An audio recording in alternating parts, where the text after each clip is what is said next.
8 मई 2025 गुरुवार मोहिनी एकादशी के दिन एक फल खा लेना पूरे साल होगी झप्पड़ फाड़ धन की वर्षा। नमस्कार दोस्तों, आप सभी का हार्दिक स्वागत है। प्रिय भक्तों, 8 मई 2025 गुरुवार मोहिनी एकादशी के दिन चुपचाप यह एक फल खा लेना पूरे साल होगी धन की वर्षा। भक्तों, बैसाख के महीने की यह मोहिनी एकादशी कोई साधारण एकादशी नहीं है। इस दिन चुपचाप यह एक चीज खाते ही आपके ऊपर माता लक्ष्मी की ऐसी कृपा होगी कि आप लाखों में खेलेंगे और साथ में आपकी किस्मत सातवें आसमान पर होगी। प्रिय भक्तों, प्रकृति ने समय समय पर हमें ऐसी अनमोल चीजें दी हैं जिन्हें आज की भाग दौड़ भरी जिंदगी में हम कहीं खोते जा रहे हैं। कुछ खास चीजें ऐसी होती हैं जिन्हें हम सही तिथि और सही समय पर प्रयोग करते हैं तो उनका लाभ हमें पूरे वर्ष नहीं बल्कि पूरे जीवन तक मिलता है। आज के इस खास वीडियो को चैनल माता की भविष्यवाणी के माध्यम से अंत तक जरूर देखिएगा। आज की जो जानकारी है वह सोने पर सुहागे का काम करेगी भक्तों, क्योंकि यह जानकारी हाल ही में हमारे गुरुजी ने बताई है और यह बिल्कुल नई जानकारी है जो आपको कहीं और से प्राप्त नहीं होगी। इस जानकारी को जानने के लिए लोग लाखों रुपए खर्च कर देते हैं, लेकिन फिर भी उन्हें यह नहीं मिलती। तो ऐसे में यह जानकारी प्राप्त करने के लिए आप इस वीडियो को पूरा अंत तक देखें और बिल्कुल मुफ्त में हम आपको यह जानकारी देने जा रहे हैं जिससे आपकी गरीबी का अंत हो, आपके रोग और बीमारियां जड़ से समाप्त हो जाएं। प्रिय भक्तों, हमारे जीवन में जो तिथियां होती हैं, चाहे वह होली हो, दीपावली हो या एकादशी हो, वे अपने आप में खास होती हैं। वैसे ही बैसाख के पवित्र महीने में आने वाली एकादशी अति विशेष होती है और इस बार मोहिनी एकादशी अपने आप में शुभ संयोग लेकर आई है। ऐसे में यह विशेष उपाय जरूर कर लीजिएगा भक्तों, लेकिन उससे पहले आपसे एक छोटी सी रिक्वेस्ट है कि वीडियो को पूरा अंत तक जरूर देखिएगा, बिल्कुल भी मिस मत कीजिएगा, क्योंकि यह जानकारी बहुत ही ज्यादा अनमोल है और वीडियो को अंत तक जरूर देखिएगा। अन्य लोगों के साथ शेयर जरूर करिएगा ताकि दूसरे लोगों को भी का भी भला हो सके। और हाँ प्रिय भक्तों, वीडियो को एक प्यारा सा लाइक और कमेंट जरूर करिएगा और आपके YouTube चैनल माता की भविष्यवाणी को सब्सक्राइब करना ना भूलिएगा ताकि ऐसी जानकारी आपको सबसे पहले जल्द प्राप्त हो सके। और हाँ भक्तों, कमेंट बॉक्स में जय माता लक्ष्मी लिखना मत भूलिएगा। दोस्तों देखिए, बात ऐसी है कि हमारा काम तो सलाह देने का है, हम तो केवल सलाह ही दे सकते हैं और आप इसको मानो या न मानो आपकी मर्जी। लेकिन प्रिय भक्तों, एक बात जरूर कहेंगे कि अगर मान लोगे तो आपका बेड़ा पार हो जाएगा। इस वीडियो को अंत तक देखने के बाद आपको किसी भी प्रकार की परेशानी का सामना नहीं करना पड़ेगा और आगे आपकी मर्जी, आप खुद ही इतने समझदार हो।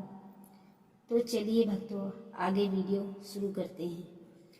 प्रिय भक्तों, जो जानकारी हम आपको बताने जा रहे हैं, जो उपाय बताने जा रहे हैं, उससे पहले आपको इन्हें करने की प्रक्रिया जरूर पता होनी चाहिए। यह उपाय आप एकादशी के दिन कर सकते हैं। यह बहुत ही जरूरी और चमत्कारी उपाय है। एकादशी के दिन इसे कैसे करना है, बड़े ही ध्यान से सुनिएगा। एकादशी हमारे जीवन में खास महत्व रखती है और वर्ष में 24 एकादशी तिथियां आती हैं। भक्तों, जब भी एकादशी तिथि बैसाख महीने में आती है तो यह अति उत्तम मानी जाती है। तो ऐसे में तुरंत यह विशेष उपाय कर लेना चाहिए। यह जानकारी आपके लिए बहुत अनमोल है। आज के वीडियो का विषय बहुत ही सुंदर है जो हम आपको बताने जा रहे हैं। अगर आपने इस एकादशी के दिन यह उपाय कर लिया तो आपके रोग और बीमारी दूर होगी, कष्ट दूर होंगे और सीधे माता लक्ष्मी की कृपा आप पर होगी। माता लक्ष्मी की कृपा आप प्राप्त करोगे। प्रिय भक्तों, लेकिन उससे पहले आप सभी को मोहिनी एकादशी के बारे में जानना जरूरी है। इस बार मोहिनी एकादशी कब है और इसकी पूजा का शुभ मुहूर्त क्या है, क्योंकि इसे सही मुहूर्त में ही आप कर सकते हैं। सही मुहूर्त में ही करना, सही प्रयोग कर पाएंगे। मोहिनी एकादशी अति उत्तम इसलिए मानी जाती है क्योंकि जब समुद्र मंथन हुआ था उस समय देवताओं और असुर जो थे उनमें युद्ध छिड़ गया था। भक्तों, उस समय अमृत को लेकर काफी लड़ाई होने लगी थी, जिसकी वजह से असुरों और देवताओं के बीच सुलह करने और अमृत का सही बंटवारा करने के लिए भगवान विष्णु ने मोहिनी रूप में धारण किया था। यह मोहिनी रूप भगवान विष्णु ने एकादशी के दिन धारण किया था, इसलिए इस एकादशी का नाम मोहिनी एकादशी रखा गया। तो चलिए प्रिय भक्तों, अब देर ना करते हुए जानते हैं कि इस बार मोहिनी एकादशी की तिथि कब है, इसकी पूजा का शुभ मुहूर्त और पूजा विधि क्या है, और इस दिन कौन से उपाय करके माता लक्ष्मी की कृपा प्राप्त की जा सकती है। भक्तों, पंचांग के अनुसार इस वर्ष मोहिनी एकादशी की शुरुआत 7 मई को सुबह 10:19 पर होगी और इसका समापन 8 मई को दोपहर 12:19 पर होगा। क्योंकि व्रत हमेशा उदय तिथि यानी सूर्योदय के समय की तिथि के अनुसार रखा जाता है, इसलिए इस बार मोहिनी एकादशी का व्रत 8 मई को किया जाएगा। इस दिन भगवान विष्णु के मोहिनी अवतार की पूजा की जाती है।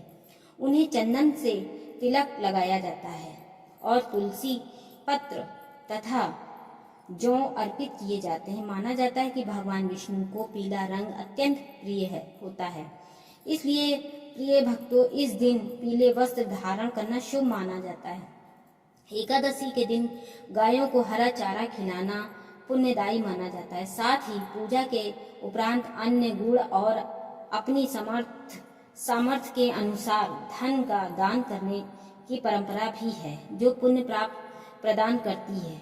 हालांकि इस दिन कुछ बातों का विशेष रूप से ध्यान रखना चाहिए। पूजा में तुलसी पत्र अवश्य अर्पित करें भक्तों, लेकिन तुलसी को स्पर्श ना करें, ना ही उसे तोड़ें और ना ही उसमें जल अर्पित करें। तामसिक भोजन जैसे मांस, लहसुन, प्याज और चावल का सेवन इस दिन वर्जित माना जाता है। काले रंग के वस्त्र धारण करने से भी परहेज करना चाहिए। इस दिन किसी भी महिला या बुजुर्ग का अपमान नहीं करना चाहिए और ना ही किसी के प्रति मन में दुर्भावना रखनी चाहिए। प्रिय क्योंकि एकादशी व्रत का उद्देश्य मन, वचन और कर्म की शुद्धता मनाए रखना चाहिए। मोहिनी एकादशी के दिन शाम के समय तुलसी के पौधे के नीचे गाय के घी का दीपक जलाएं और भगवान विष्णु का ध्यान करते हुए तुलसी के पौधे की 7 परिक्रमा करें। ऐसा करने से आपका पूरा परिवार सेहतमंद रहेगा और आपके स्वास्थ्य पर बुरा प्रभाव नहीं पड़ेगा। भक्तों, व्यापार में परेशानी बनी हुई है तो मोहिनी एकादशी पर 11 गोमती चक्र और 3 छोटे एकाक्षी नारियल लें। इन्हें मंदिर में स्थापित करके इनकी धूप, दीप आदि से पूजा करें। पूजा के बाद एक पीले वस्त्र के कपड़े में गोमती चक्र और एकाक्षी नारियल बांधकर ऑफिस या दुकान के मुख्य द्वार पर लटका दें। प्रिय भक्तों, यह उपाय से व्यापार चलने लगेगा। घर में पति पत्नी में कलह झगड़ा बना रहता है तो एकादशी के दिन केले के पेड़ की धूप, दीप, रोली, चावल आदि से पूजा करें और भगवान विष्णु को केसर मिला दूध अर्पित करें। कुछ मिनट बाद उसे प्रसाद रूप में पी लें। भक्तों, ऐसा करने से पति पत्नी के बीच रिश्ते मधुर होंगे। किसी व्यक्ति के पास आपका कोई धन अटक गया है तो मोहिनी एकादशी के दिन एक गोमती चक्र लें और शाम के समय अंधेरा होने पर किसी वीरान जगह पर या घर के बाहर खाली जगह पर जाकर एक गड्ढा खोद ले और श्री विष्णु का नाम लेते हुए गोमती चक्र उस गड्ढे में दबा दें। प्रिय भक्तों, भगवान से प्रार्थना करें कि वह व्यक्ति आपका पैसा लौटा दे। यह उपाय से आपका काम बन जाएगा। सफलता हाथ नहीं लग रही है, धन टिक नहीं रहा है तो एकादशी पर स्नान ध्यान करने के बाद भगवान विष्णु व माता लक्ष्मी की पूजा करें। पूजा के समय गाय के कच्चे दूध में तुलसी की मंजरी मिलाकर भगवान विष्णु का अभिषेक करें। भक्तों, यह उपाय करने से आर्थिक स्थिति और में सुधार आता है और घर में कलह मची है, शांति नहीं मिल रही है, परेशान है तो मोहिनी एकादशी के दिन तुलसी के पौधे पर कलावा चढ़ाएं। इससे घर में नकारात्मक ऊर्जा का प्रभाव कम होता है, जिससे सुख समृद्धि और सकारात्मक ऊर्जा का संचार होता है। नौकरी या व्यापार में अगर बहुत प्रयास के बाद भी विघ्न बाधा आ रही है तो मोहिनी एकादशी पर तुलसी के 11 या 21 या 51 दीपक जलाकर तुलसी चालीसा का पाठ करें। और मान्यता है कि ऐसा करने से बाधाएं दूर होती हैं। बहुत प्रयास के बाद भी वैवाहिक जीवन सुखमय नहीं चल रहा है तो मोहिनी एकादशी के दिन तुलसी के पौधे को 16 श्रृंगार की सामग्री अर्पित करें। यह बहुत ही लाभकारी होती है। इससे वैवाहिक जीवन में खुशहाली आती है और अखंड सौभाग्य का आशीर्वाद मिलता है।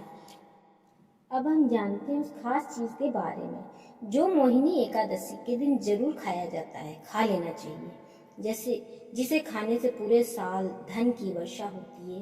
परंतु उससे पहले हमारे चैनल माता की भविष्यवाणी को जरूर सब्सक्राइब करें और वीडियो को लाइक करें, शेयर करें और एक प्यारा सा कमेंट जय माता लक्ष्मी जरूर लिखें। तो बड़े ही ध्यान से सुनिएगा, बहुत ही महत्वपूर्ण जानकारी है।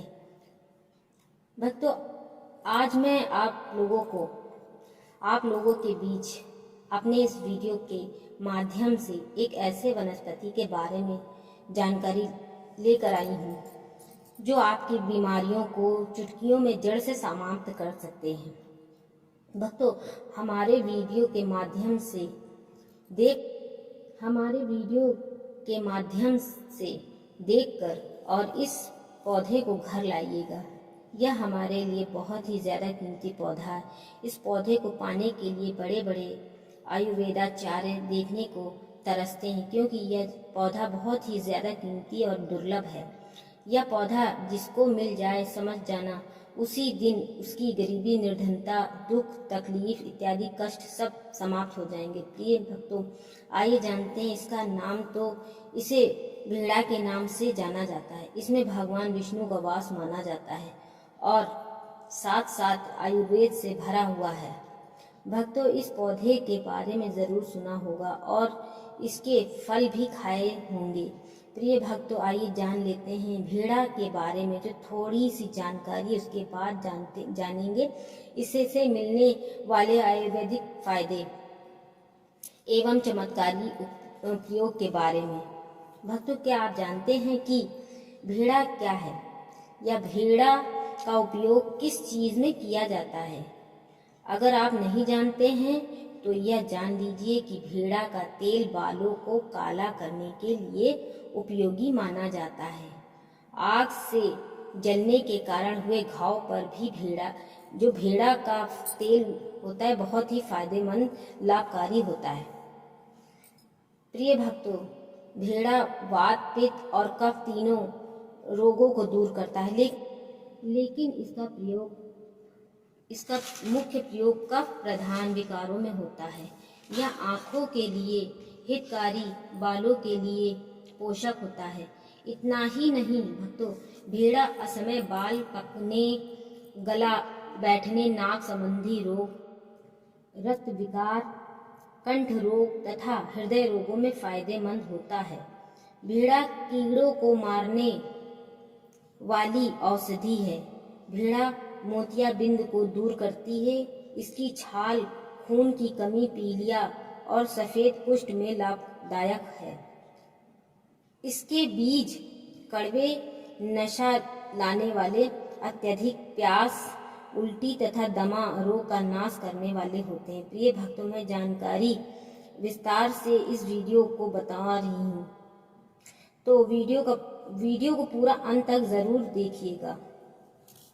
अब आइए जानते हैं कि भेड़ा क्या है, यह किस प्रकार का होता है। भेड़ा त्रिफला का एक अंग होता है।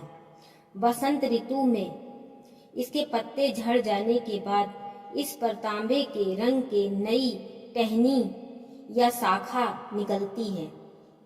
गर्मी के आगमन तक इसी टहनी या शाखा के साथ फूल खिलते हैं। बसंत के पहले तक इसके फल पक जाते हैं। भेड़ा के फलों का छिलका कफनाशक होता है। प्रिय भक्तों, यह कंठ और सांस की नली से जुड़ी बीमारी पर बहुत असर करती है। इसके बीज दर्द और सूजन कम करते हैं। भक्तों, अब इसके बाद जानते हैं इसे अन्य भाषाओं में और किस किस नाम से जाना जाता है। इससे हिंदी में इसे हल्ला भेड़ा, हिंदी में इसे हल्ला भेड़ा कहते हैं। वनस्पति नाम है इसका टर्मिनलिया बेरेरिका, संस्कृत में भूतवासा, इसे विभीतक, उर्दू में बहेरा इत्यादि नामों से जाना जाता है। प्रिय भक्तों, आप हमारे वीडियो को कौन से राज्य से देख रहे हैं और इसे आपके यहाँ किस नाम से जाना जाता है, हमें कमेंट करके ज़रूर बताएं। मित्रों, कमेंट में जय माता लक्ष्मी लिखना ना भूलें। भक्तों, जानकारी बताने से पहले आपसे एक निवेदन है। हमारे देश भारत में जड़ी बूटी पेड़ पौधे की जानकारी समाप्त हो रही है। हम अपने इस चैनल पर पेड़ पौधे की जानकारी को पुनः भारत में यूट्यूब पर जड़ी बूटी की जानकारी को लोग समझें और अपनाएं। प्रिय भक्तों, अब तक आपने जाना कि भेड़ा के कितने नाम हैं। अब जानते हैं इससे मिलने वाले आयुर्वेदिक फायदे एवं चमत्कारिक प्रयोग के बारे में। तो आयुर्वेदिक प्रयोग को कुछ इस प्रकार से है। भक्तों, पहला है बालों के रोगों के लिए। जैसे बहुत से ऐसे लोग होते हैं जिनकी उम्र से पहले बाल पक जाते हैं, सफेद पड़ जाते हैं या फिर बाल टूटने लगते हैं या गिरने लगते हैं, तो आप भेड़ा का इस प्रकार से प्रयोग करके बाल के रोगों से छुटकारा पा सकते हैं। तो इसके लिए आपको भेड़े का फल की मींगी का तेल अपने बालों में लगाना है। प्रिय भक्तों, मींगी किसे बोला जाता है? तो इसके फल के अंदर में जो छोटा सा बीज होता है उसे मींगी कहते हैं। तो इसके तेल को अपने बालों पर लगाना है। इससे बालों का झड़ना, बालों का टूटना इत्यादि सभी प्रकार के रोग समाप्त हो जाते हैं। भक्तों, भेड़े का फल का मींगी आपको मार्केट में मिल जाएगा, तो आप इसका प्रयोग कर सकते हैं। इसके बाद आँखों के रोग में भी भेड़ा का प्रयोग कर सकते हैं। प्रिय भक्तों, आँखों के रोगों के लिए मैं बारी बारी से दुर्लभ प्रयोग बता रही हूँ। ध्यान से सुनिएगा। भेड़ा और शक्कर के बराबर मात्रा में मिश्रण का सेवन करने से आँखों की ज्योति का बढ़ता है। आँखों की जो ज्योति है बढ़ जाती है। बोलते हैं कि हमारे आँखों की रोशनी बढ़ाने के लिए क्या करें, लोग कहते हैं। तो आप इसका प्रयोग कर सकते हैं, करके अपनी आँखों की ज्योति बढ़ा सकते हैं। भक्तों, भेड़ा की जो छाल होती है, भेड़ा की छाल को पीसकर शहद के साथ मिलाकर लेप करने से आँखों के दर्द में आराम मिलता है। भेड़ा की जो मींगी होता है ना, जो बताया है मैंने आपको, उसकी मींगी के चूर्ण को मधु यानी शहद के साथ मिलाकर काजल की तरह लगाने से आँखों के दर्द तथा सूजन आदि में लाभ होता है। प्रिय भक्तों, इसके बाद बहुत से बच्चों में यह देखा जाता है कि लार बहने की समस्या होती है। जी हाँ भक्तों, जिस बच्चे को इस प्रकार की समस्या होती है, जिस बच्चे में ये समस्या होती है, उस बच्चे को 2.5 ग्राम की मात्रा में भेड़ा और उतनी ही मात्रा में शक्कर को मिलाकर, दोनों को मिक्स कर अच्छी तरह से मिला लें। इसे कुछ दिन तक बच्चे को चटाने से लार बहने की जो परेशानी होती है ठीक होती है जल्दी ही। यह समस्या बड़े लोगों में भी देखने को मिलती है। तो इस प्रयोग को करके लार बहने की समस्या से छुटकारा पा सकते हैं। प्रिय भक्तों, इसके बाद दमा रोग में भेड़ा और हरण की छाल को बराबर मात्रा में लेकर चूर्ण बना लें। इसे 4 ग्राम की मात्रा में इसे मतलब 4 ग्राम की मात्रा में सेवन करने से जो दमा और खांसी में जो बीमारी होती है उसमें लाभ होता है। भेड़ा के बीज रहित यानी इसके फल से बीज को निकालकर फल के 3 से 6 ग्राम छिलके को मुंह में रखकर चूसने से भी खांसी एवं दमा रोग में लाभ होता है। भेड़ा के फल की छाल से चूर्ण 10 ग्राम की मात्रा में इससे अधिक 10 ग्राम की मात्रा में इससे अधिक में शहद मिला लें। इसे चाटने से दमा की गंभीर बीमारी तथा हिचकी में भी शीघ्र लाभ होता है। प्रिय भक्तों, इसके बाद गुर्दे की पथरी में भी इसका प्रयोग किया जाता है। भक्तों, जिसको पथरी हो जाए वह व्यक्ति बहुत ही ज्यादा दर्द से परेशान रहते हैं। कभी कभी ऑपरेशन तक की नौबत आ जाती है।